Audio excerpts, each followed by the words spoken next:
Echoes of Vana'diel is the newest alliance raid in Final Fantasy XIV at the time of making this video, and if the name is any indicator, it's based on the lore of Final Fantasy XI, the spiritual predecessor of 14.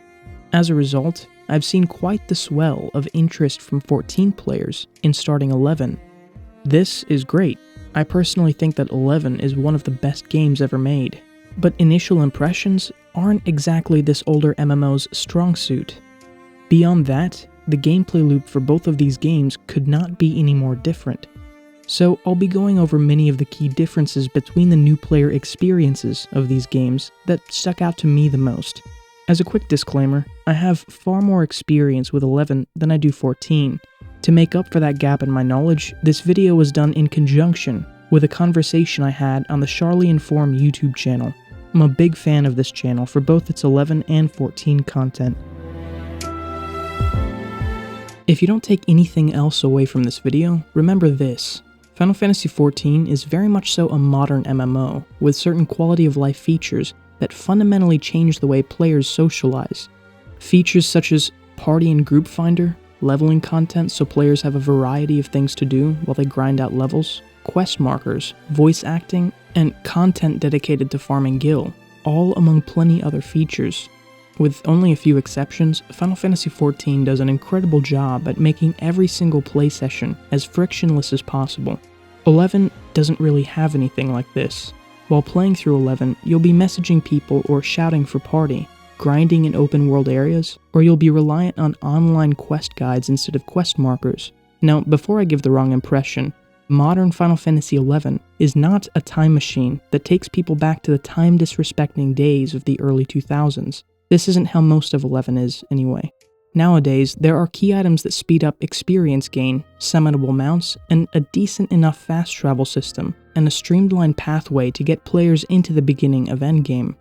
However, it is important to note that for all of the quality of life updates 11 has gotten over the years, it still is very much so an old school MMO, with plenty of old school MMO things. And once you get deeper into Endgame, you'll find that some systems still do disrespect your time, but almost every time a system like this is kept in the game, it's usually to provide an incentive to socialize with other players, it's usually meant to make the world feel more real, or both. It was said best when Heather Alexander said that 14 feels like an amusement park, and 11 feels like a national park. Both will be enjoyable, but for very different reasons.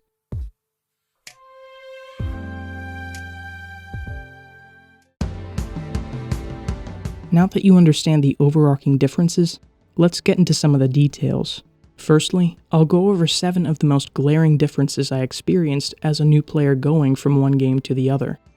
Final Fantasy XIV has a lot of quest markers, pop-ups, and tutorials, guiding players carefully to the next thing they may want to do. But in 11, there are almost no UI indicators for anything, whether that be story missions, quests, or objectives. You'll have to rely on one of the online wikis for any supplemental information you may need. Voice acting is one of 14's strong suits, particularly after A Realm Reborn, but 11 doesn't have a single line of voice acting. All the text is given through the chat box. The world in 14 is relatively easy to explore, with very few exceptions. It's easy enough to get away from mobs that you may have accidentally aggroed. This means that any warp point in the world will almost always be easy to unlock. In 11, this isn't the case at all. Until you hit the higher levels, the zones are dangerous.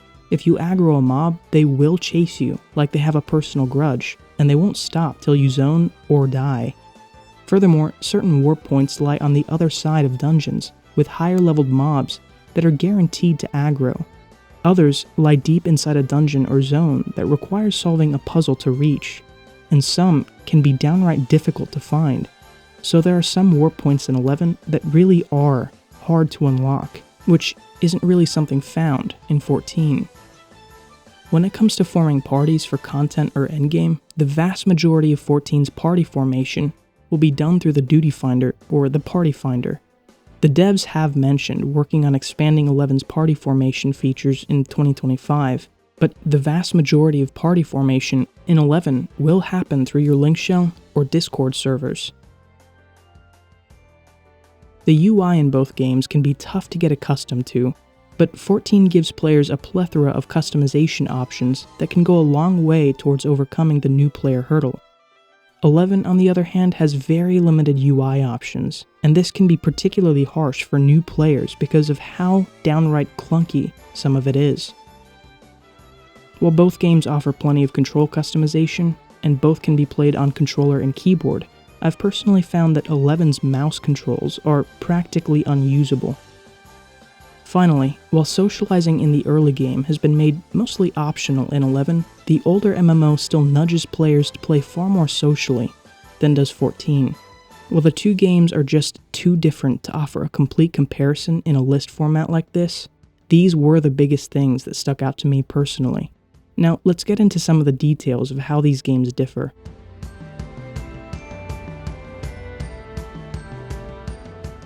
One thing that 11 and 14 have mostly in common is their dedication to telling stories.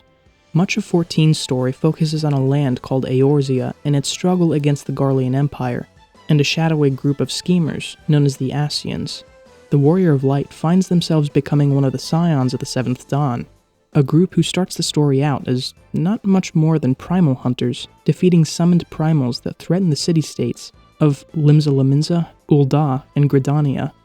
But in their journey of primal hunting, they realize that the beastman's propensity to summon primals is related to the bigger threats facing Eorzea. From here, the tale twists and turns in plenty of unexpected directions, and along the way, players befriend and grow to appreciate an ever-growing cast of incredibly written characters. Now, there is one thing about 14's story that I need to mention. The story of 14's base game, A Realm Reborn, serves as a notorious barrier to entry for new players, lacking much of the pacing, character development, and writing quality that has earned so much love for the later expansions. While most of what I've talked about is the story of A Realm Reborn, these are the best parts of the base game. There are hefty portions of this story that, frankly, aren't as engaging or as well written as the portions I've talked about. Regardless, A Realm Reborn does a lot of essential setup for the entirety of 14's remaining story, and interestingly enough, the closer the attention you pay to A Realm Reborn, the more likely you are to enjoy the following stories. With regards to 11's story, it has no story. I'm just joking. 11 has one of my favorite video game stories ever told. But like 14's base game, 11's base game and the first expansion are a massive barrier to entry for new players who want to enjoy the story. In fact, it's likely much worse. For the base game and first expansion, many of the cutscene and storytelling elements that make 11's story so good were either not yet perfected or are just altogether missing.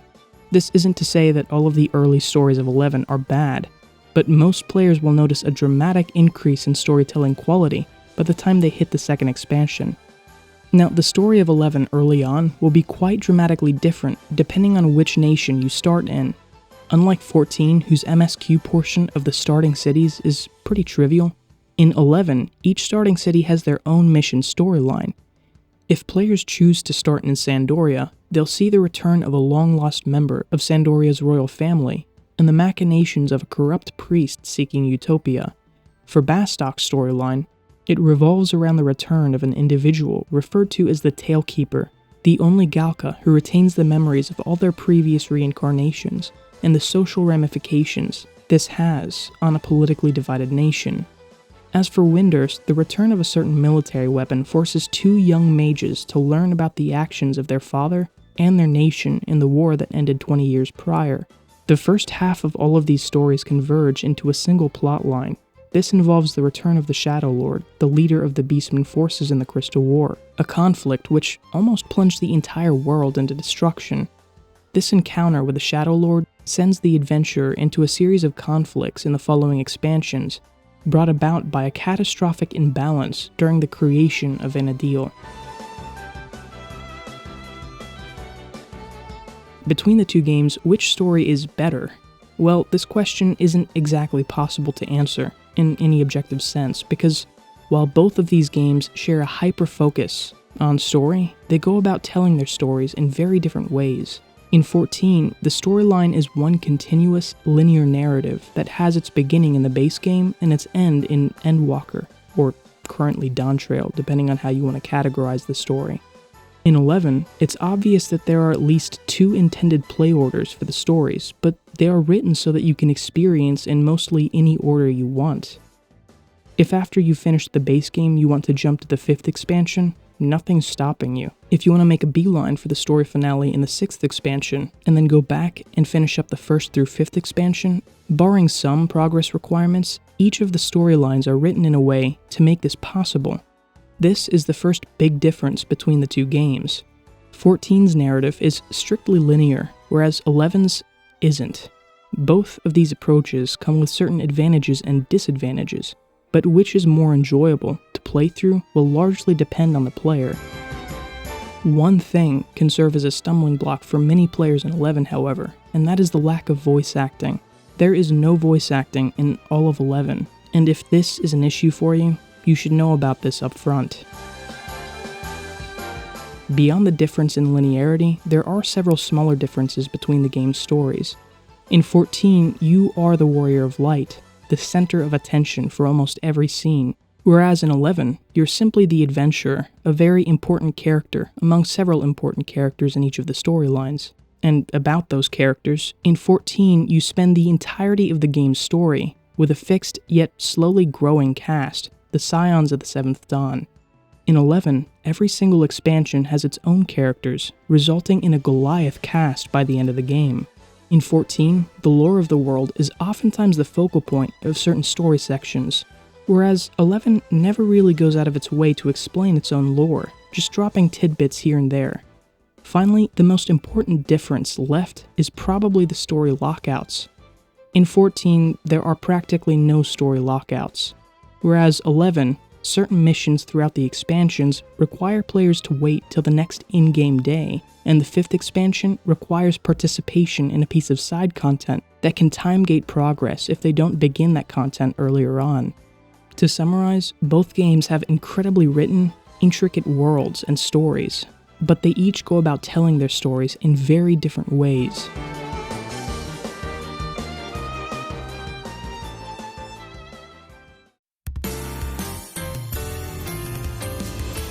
Now, before I focus on anything else, let's discuss where the biggest difference between 11 and 14 is, and that is the combat systems.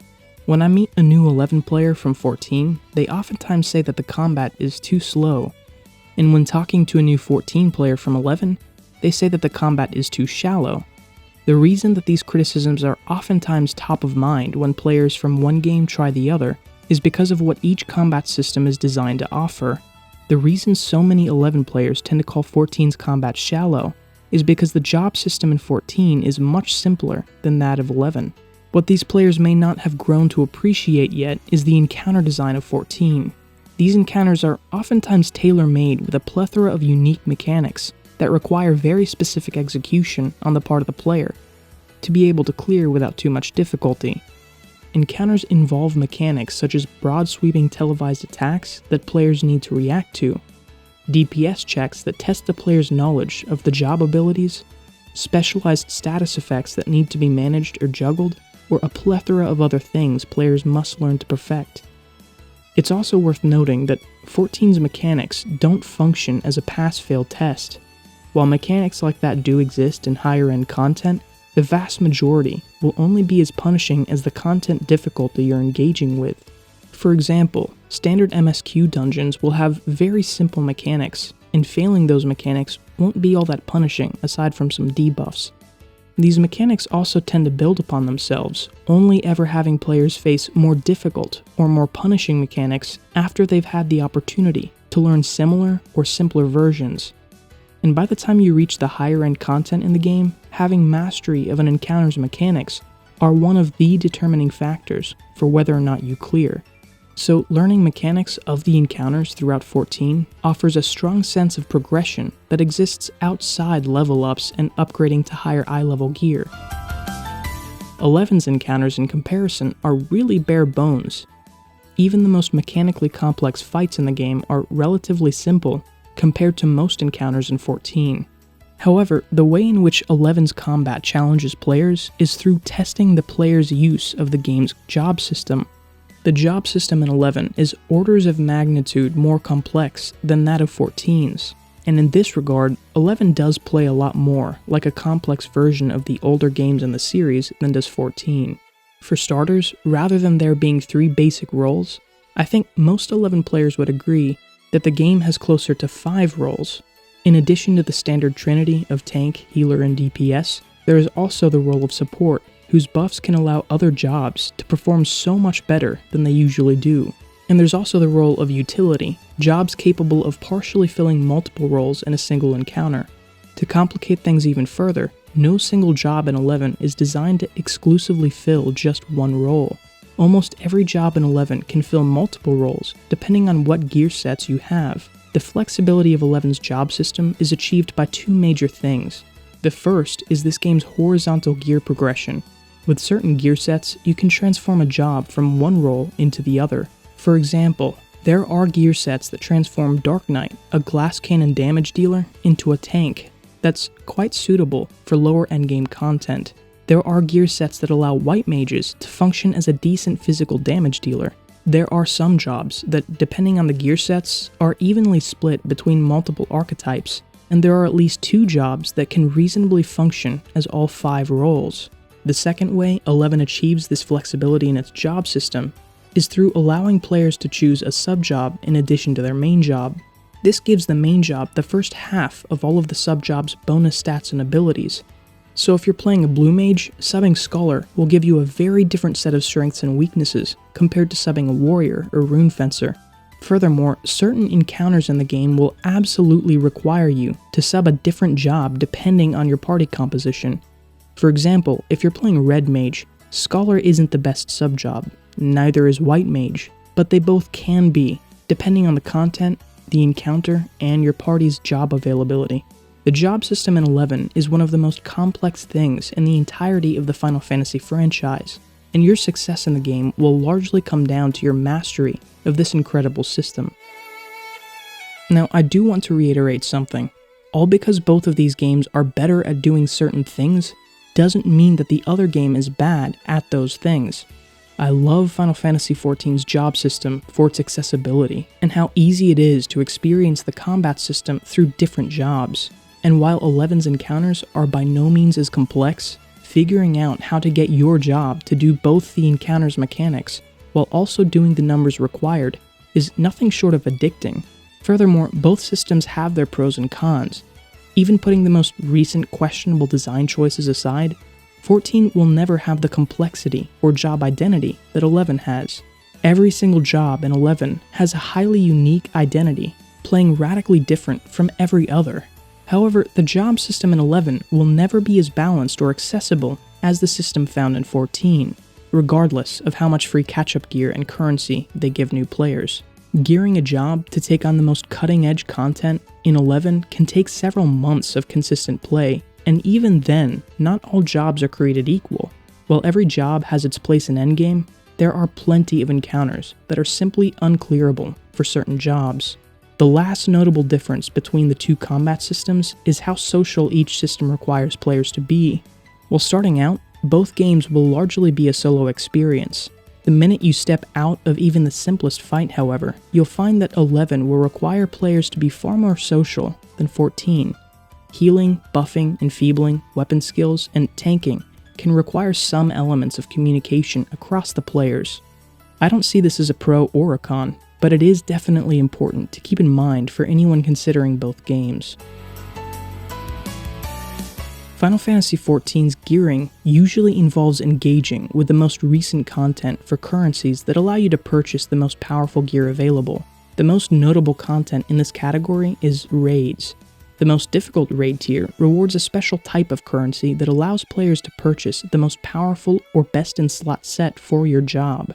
The term best-in-slot actually changes throughout the course of an expansion, so I'll just stick to a bare-bones simplification of the process here. For example, there is a special best-in-slot weapon players can get through different means, and this weapon is called the Relic Weapon. Relic weapons don't usually become best-in-slot until the final step is added late into its respective expansion, but they will remain the best-in-slot for quite a ways into the following expansion.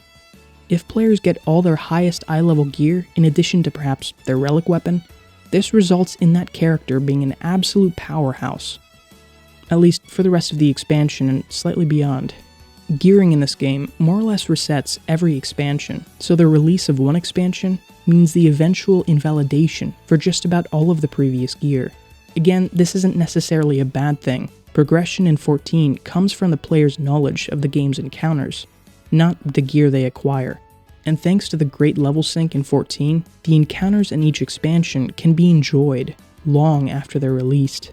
Again, this is a gross oversimplification of Final Fantasy XIV's gearing in Endgame.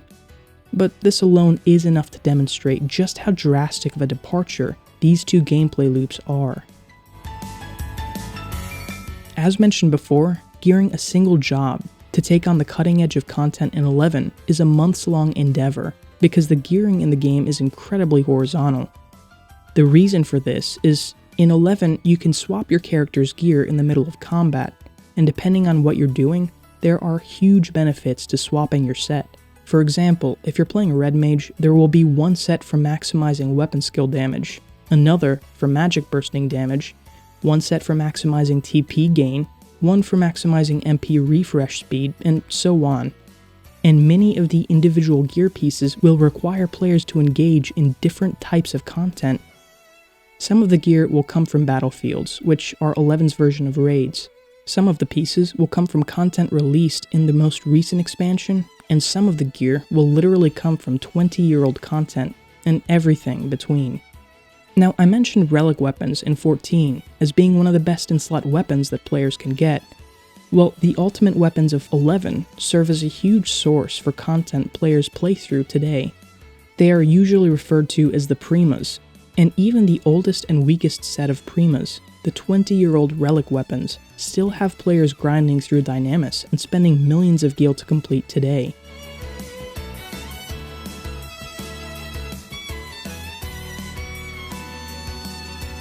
The hardest encounters 14 offers players are the Ultimate Raids, a set of super challenging 8-man encounters that last about 20 minutes per run. These are the most mechanically intricate encounters the game has to offer, and very few players are capable of clearing them. While this is more of a subjective note, the release of each Ultimate Raid really tends to be a high moment for anyone interested in the game. Being able to watch incredibly skilled players put their problem solving on display for anywhere between 3 to 7 days straight is truly nothing short of fascinating. Dragon Song Reprise is widely celebrated to this day for all of the lore tidbits it gave out, and Omega Protocol raised an unprecedented amount of money thanks to its putting the Final Fantasy raid scene closer to the mainstream than it ever had been before. Despite some of these fights being close to a decade old at this point, thanks to 14's level sync system, these encounters are still enjoyable today for players wanting to attempt them. The apex encounters of 11 are the Master Trials, which are 6-man battlefields, and they usually last close to 60 minutes when attempted with era-appropriate gear. Unfortunately, there is no level sync system for the older Master Trials, meaning if you want to experience them as they were on release, you have to avoid certain tiers of gear added more recently. On the other hand, however, the Master Trials may truly offer the most intense challenges found in any MMO upon their release. An infamous fight called Sealed Fate stumped top groups of its time for 4 whole months, before an obscure group finally discovered a working strategy and claimed the first clear. And the most recently cleared Master Trial, as of this writing, Oathsworn Blade, took 10 whole months before the first group finally cleared that encounter. I know this topic really should have been earlier on in this video, but players only need to deal with this once. The setup process for both games is awful. Getting 14 set up is notoriously difficult. It requires players to navigate a ridiculously unintuitive website portal to get to a registration page that's obtainable from where you purchased the game to begin with. For 11s, oh boy, strap yourself in for a life-changing ride that will include a Square Enix account with an RNG-based error mechanic that results in a 24 to 72 hour delay on account confirmation, a valid CD key, which also has an RNG-based error mechanic that results in a delay, albeit much shorter, a a separate Play Online account which links to the Square Enix account, a character slot, an infamous login screen which has fields for 3 different usernames and 4 different passwords, and finally, a record-setting version update wait time. While the sign-in process for both of these games is absolutely ridiculous, there are plenty of online resources to help you through this if you're struggling with it. Both of these games are old enough to show quite a bit of age, yet they both also still have a passionate player base because they offer players reasons to come back. 14 does this by continually expanding the storyline of the game and resetting gear progress with each expansion, while offering new content pieces and encounters for players to enjoy. In addition to the stream of new content, 14 does a good job of preserving all of the older encounters in the game through its level sync system. In short, 14 continually offers players new batches of content to play through, while preserving the experience of older encounters. So this gameplay loop is essentially gearing through each expansion, mastering ultimates, and collecting glamour. The way 11 retains its players is almost the exact opposite. 11 offers players an incredibly deep job system and a horizontal gear progression that will take players through its vast 20-year library of content in order to get the most out of their jobs. While not much of the older content has aged the best, thanks to the developers maintaining the primas and the job-specific armor sets, the older content will always be rewarding. In short, 11 offers multiple month-long progression pathways for each of its intricate jobs, while preserving the value of some of the older rewards. So essentially, the gameplay loop here is gearing alt jobs, and for some, occasionally testing their skill with a master trial or two. Of course, both games offer a wide variety of minigames and side content for players to enjoy. Both games offer chocobo racing, limited jobs, housing, island development, and more, but these tend to be for very niche audiences, and the gameplay loops for what I've already mentioned are far more developed.